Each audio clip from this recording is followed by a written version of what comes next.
அங்கே போகாது, அது சேர்த்துக்குள்ள போகும். அங்கே பார்த்தீங்கன்னா ஒரு ஹெக்டேரில் கிட்டத்தட்ட 5,000 வெரி டென்ஸ்.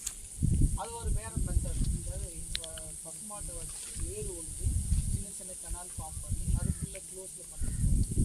இப்போ எல்லாம் இவ்வளோ சைடு ஒரே மாதிரி இருக்காங்க. இன்னொரு சைடு இன்னொரு தாங்கல் கிரிக்கெட் பக்கத்துலேயே ஒரு சைடு இது எல்லாமே 20-25 feet.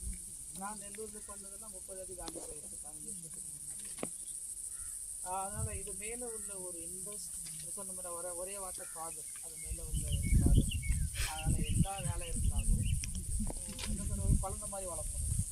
இப்போ கூட காலைல ஒரு செடி சாப்பிட்டு போயிட்டு சத்தம் போட்டு வரேன் எங்கள் ஆளுங்களை. ஒரு செடி ஒரு உயிர் அது அதனால் பல பயன்கள் இருக்குது. இந்த மேங்க்ரோவ்ஸ் வந்து உங்களுக்கு எந்த அளவுக்கு தெரியுங்கிறது எனக்கு தெரியாது. இந்த மரத்தெல்லாம் கம்பேர் பண்ணும்போது டெரிட்டரியல் ஃபாரஸ்ட் கம்பேர் பண்ணும்போது அது 100 times பெட்டர் பிளான்ட். ஏன்னா மோஸ்ட்லி ஹைட்ராஸ்பியர் ரெண்டுக்குமே அது வந்து இப்போ இந்த மரம் என்ன பண்ணும், கார்பன் சிக்வெஸ்ட்ரேஷன் நிழல் கொடுக்கும், மரமாக யூஸ் பண்ணலாம், பறவைகள் கூட வரும், இது இலைகள் மெடிசன், அவ்வளோதான் முடிஞ்சு. இந்த மேங்க்ரோவ்ஸ் போனீங்கன்னா தண்ணிக்குள்ளே என்ன நடக்கும். இப்போ நீங்கள் பார்த்த மேங்க்ரோவ்ஸ் எல்லாம் அக்டோபருக்கு அப்புறம் எல்லாம் தண்ணிக்குள்ளே தான் இருக்கும். வளர்ந்த மரங்கள் எல்லாமே தண்ணிக்குள்ளே தான் இருக்குது. ஸோ அந்த ரோடு வரைக்கும் ஃப்ளட் தண்ணி இருக்குது. மற்ற ரோடு நீங்கள் நின்ற இடத்துலையே 4 அடி தண்ணி இருக்குது அந்த இடத்துல.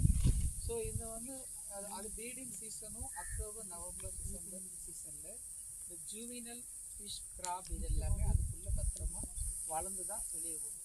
இன்னொரு அந்த ரூட் சிஸ்டமே மேலே போக போக ஒரு 5 years ஓல்டு பிளான்ட்டில் பார்த்தோம் அப்படின்னா மோர் தென் 200 ரூட்ஸ் வந்துடும்.